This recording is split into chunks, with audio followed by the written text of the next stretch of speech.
Great evening, everyone. Welcome. Come right on in. So excited to see everyone.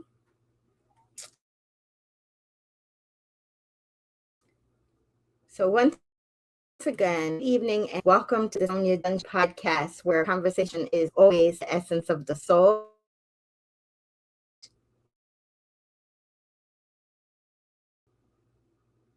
Sonya Dungee. And yes, still bringing the heat, the IG, the Facebook, TikTok streets. Tonight's episode number 253 is being brought to you by Always Destined for Greatness, B Lips, and Drip City Customs, LLC. If you are receiving value at any time, which I am sure that you will, please comment as such in the chat. Also, if an aha or a breakthrough moment has occurred, please indicate that as well. And finally, please let us know the geographical area in which you are tuning in from tonight. So that reassures us that all audience are being reached all over the globe.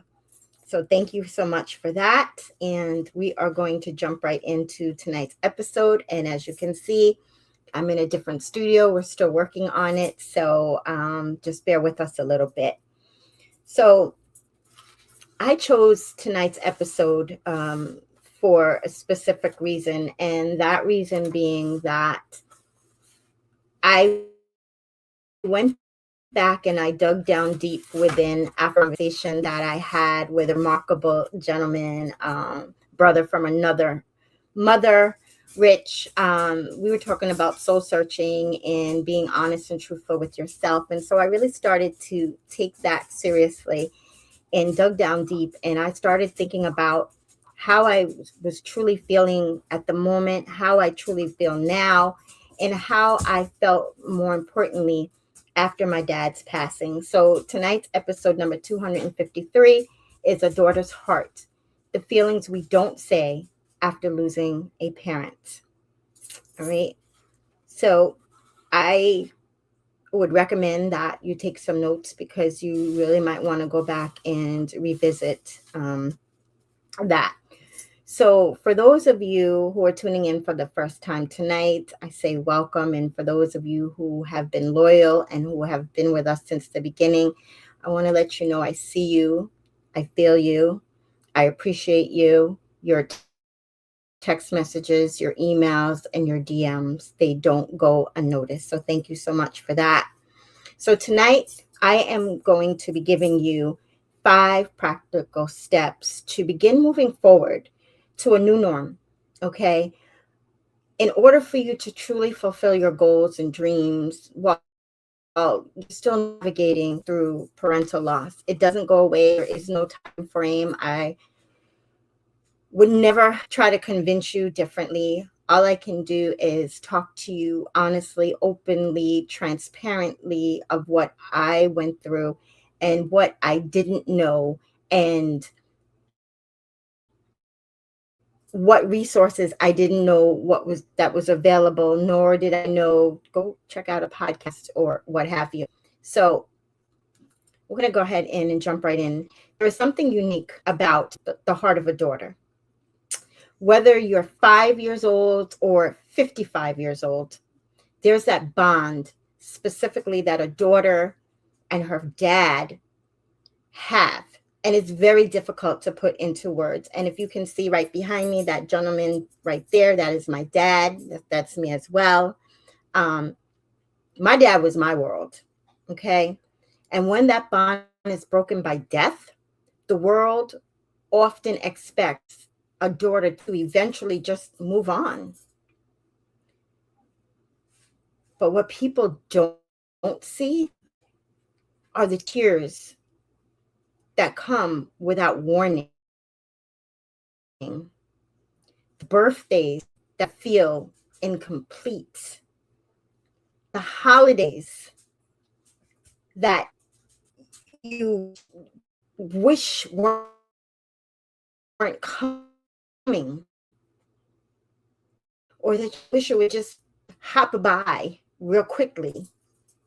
The moments when you instinctively reach for the phone before remembering one. And today, tonight, I want to speak to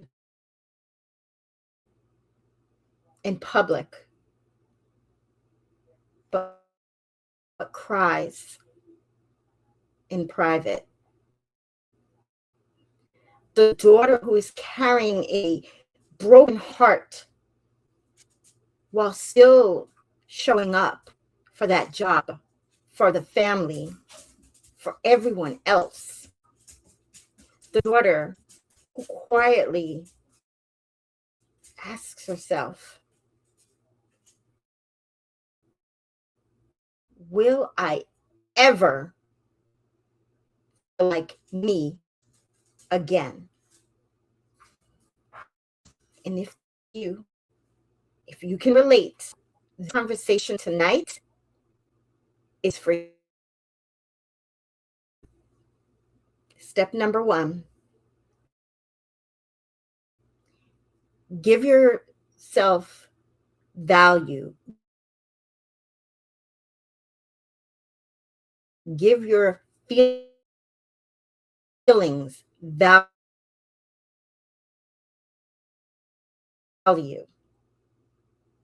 Many daughters become experts at hiding their pain. I was one. You tell everyone you're okay because you don't want to burden them. In my instance, I told everybody I was okay because I didn't want them to worry. I didn't want them to have to grieve even more than they were already grieving. But you see, grief buried alive, it never truly heals. Has permission to, because you thought. So in terms of hiding emotions and being strong, this is where I would like to share my personal story, the reasoning why I'm sitting here in episode number 253 as a parental grief life coach. My story began on Saturday, January 23rd of 2021 at the VA hospital in Northport, New York. Not even 48 hours before that, I found myself sitting in that same hospital, VA hospital, Northport, New York, as a medical personnel delivered news that came completely out of left field, something that I never forget. My father and I were seated in this cubicle of a room and told that he had 6 months to live. In every ounce of my being, be emotionless, because I knew that mother was looking at me, and I did not want him to see the shock and hurt in my face, in the way that I was feeling.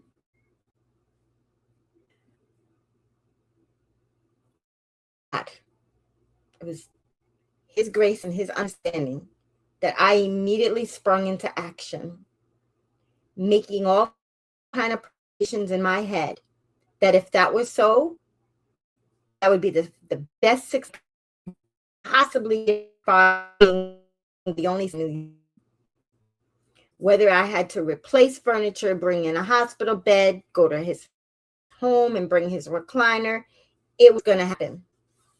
He was going to be as comfortable as possible. But you see, life and plan, God's will. So not even 48 hours later, I found myself sitting at my dad's bedside in that same hospital, holding on to his hand. I didn't want to be there. I was in denial. And in my mind, it was playing tricks. If present, if I don't sit in the room, I don't look to his eyes, this is just a bad dream and it's going to go away. Not the case. As I stared to my dad's eyes, I witnessed a tear roll down his cheek. And it was in here on this earth. And I know he took his first breath.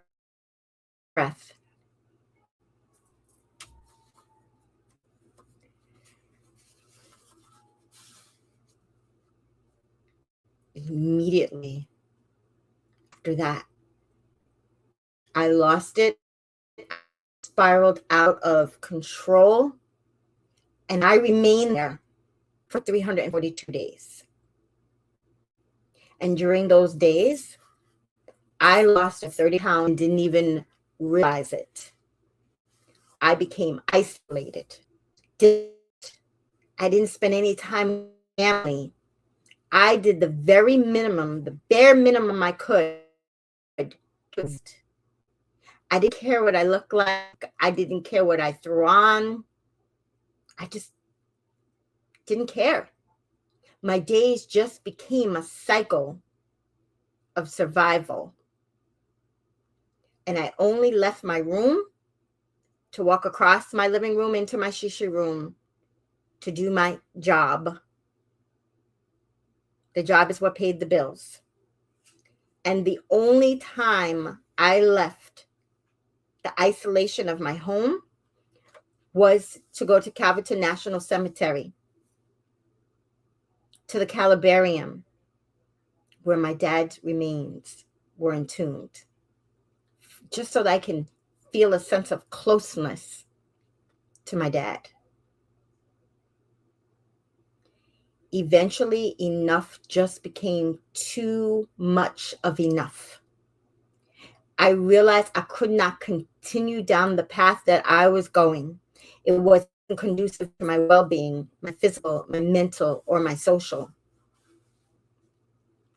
I wasn't living. I was existing. I was completely closed off from the outside world. And deep down to the very core of my being, I knew something. I knew my life had purpose. I had survived death. And I knew God had a purpose for me. And it was in that very moment that I made the conscious decision. I decided to shift my mindset. And I decided to invest in myself.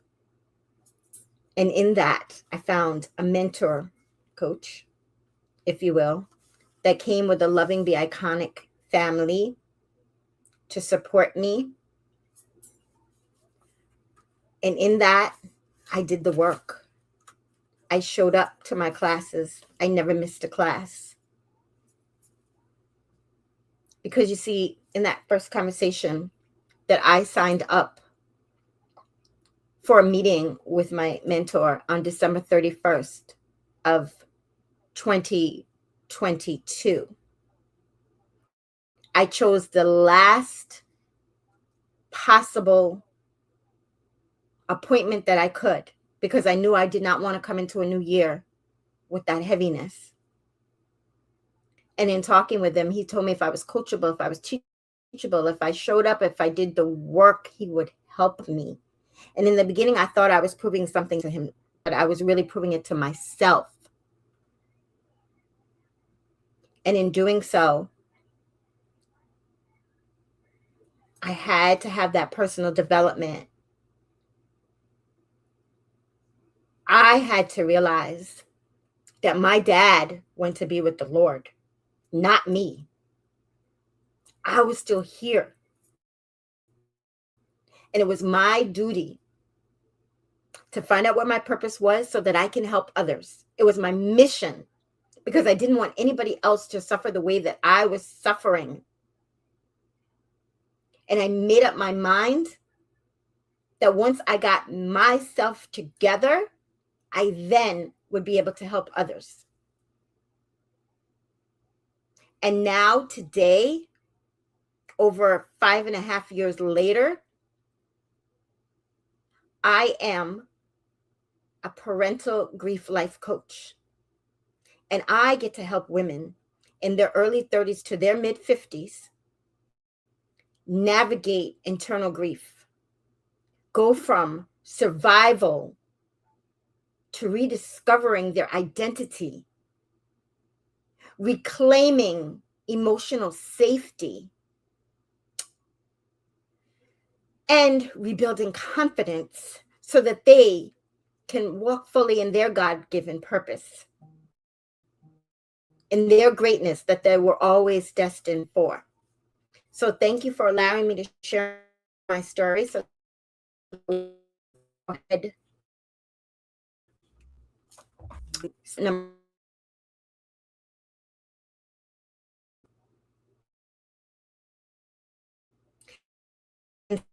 Number two,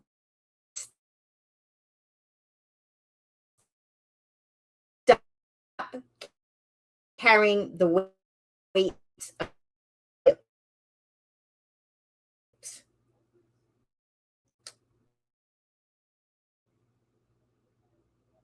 You see, many daughters replay the last conversations.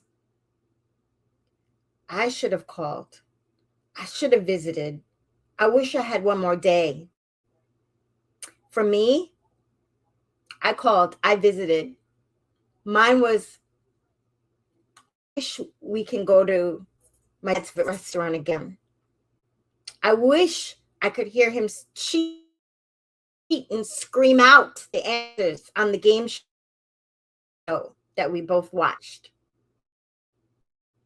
I wish I would get a call this morning, this afternoon, this night, talking about Sonya Simone, what are you doing? But you see, guilt has a way of convincing us we failed the people we loved. But love is not measured by one moment. Love was built over a lifetime. So I have a question for you to ask yourself. What guilt am I carrying that my parent would never want me to carry? It's a tough question.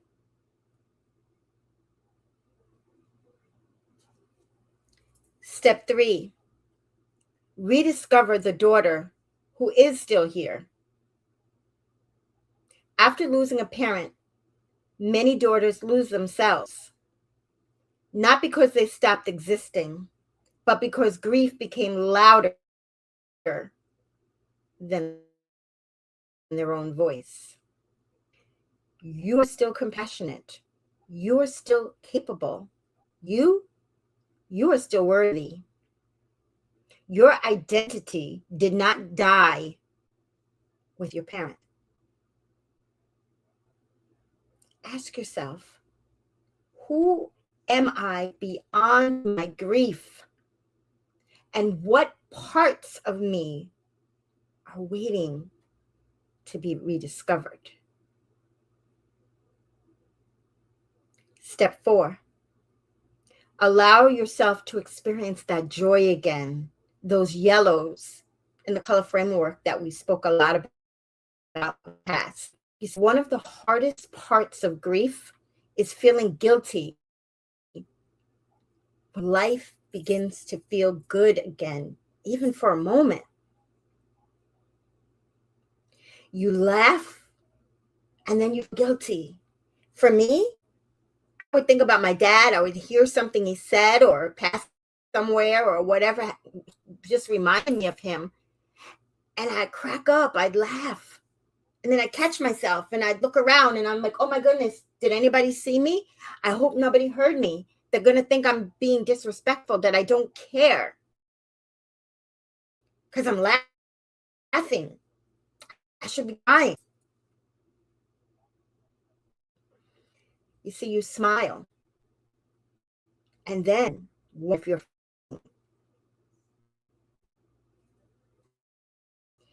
Healing is not betrayal, boss warrior queens.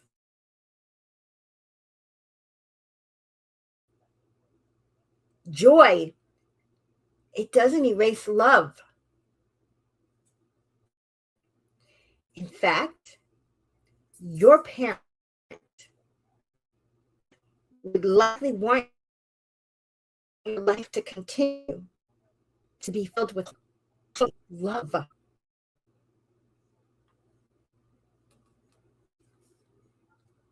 I know my dad, John Dungee, see behind me in all those pictures, he would expect that of me.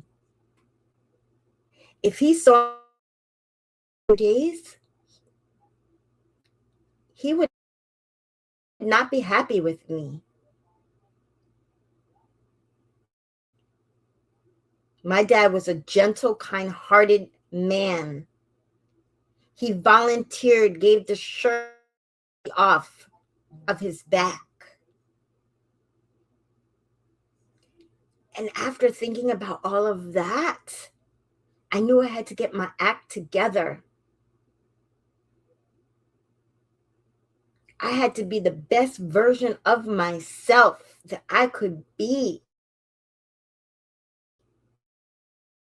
And to this day, I'm not going to sugarcoat it. I'm still working on that. There's things I need to do in denial. But what I can do is I can share with you my journey, my story, in hopes that if somebody is going through what I've gone through, you know it's not the end all. You know there's more life ahead of you than behind you. You're not being disrespectful. You take your time and you grieve for as long as you feel necessary, but don't make it so long that your life takes a toll. Could lead to so many things such as heart disease, mental issues, physical, and there's a small percentage that it takes them out of here. They're no longer here on this earth.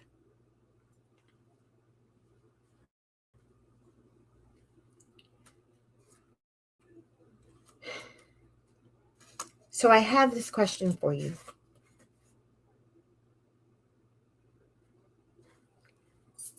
What joyful moment have I been denying myself because grief told me I didn't deserve it?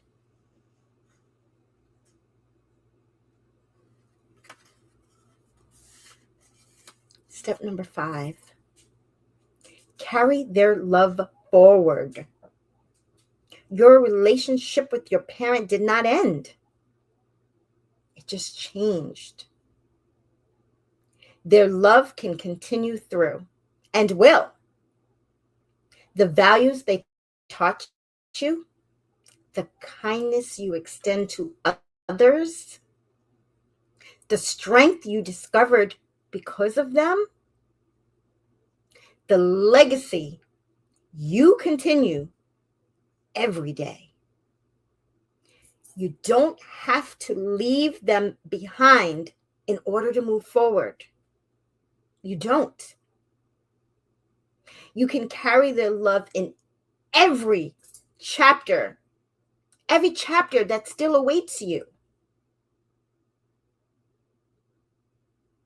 Just sit back and ask yourself, how can I honor my parents' legacy by fully living the life that they wanted from me? I do that by hosting this podcast. I do that by sharing my story. No matter how difficult it can be, I have my good days, I have my bad days. But I have to share my story late and know that it's okay. I have to show up each and every week, because I know there's someone out there that needs to hear this message each and every week. Just the way I didn't know where to go.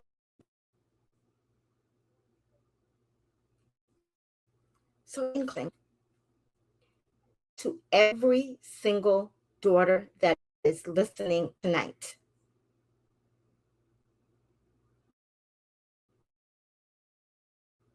I know there are days when you're so deep that words seem too small. And I know that there are moments when you long for just one more hug, one more conversation, one more I love you. Those feelings, they're real. I know that they're real. And they deserve to be acknowledged.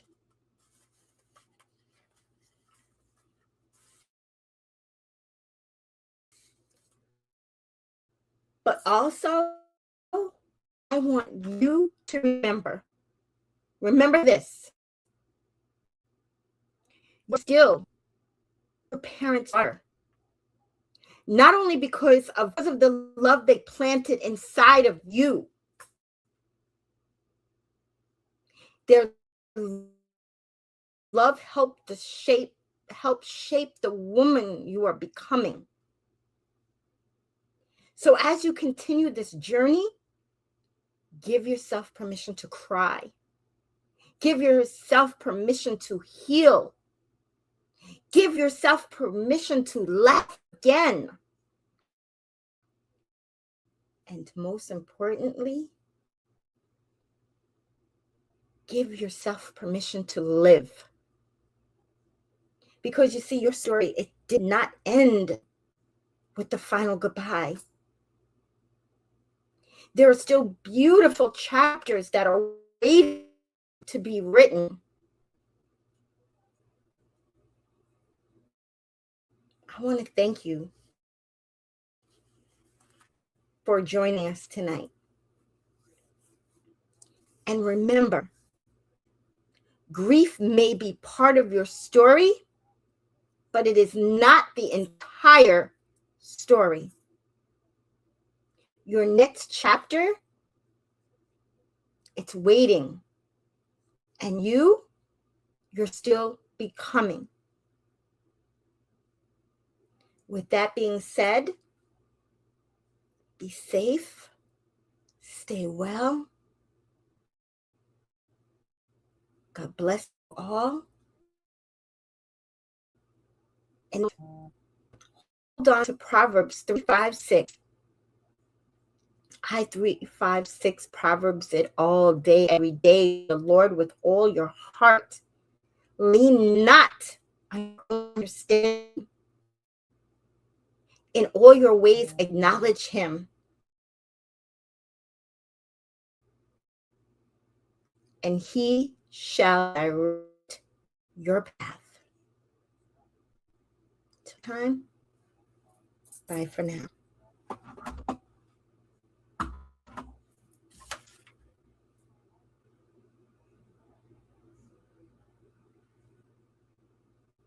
And I'm quickly reading the comments because they go away. So I want to thank you, Miami, for joining, Harlem for joining, whoever Streeter is, thank you for joining as well. I'm glad it was a fruitful podcast for you. God bless you.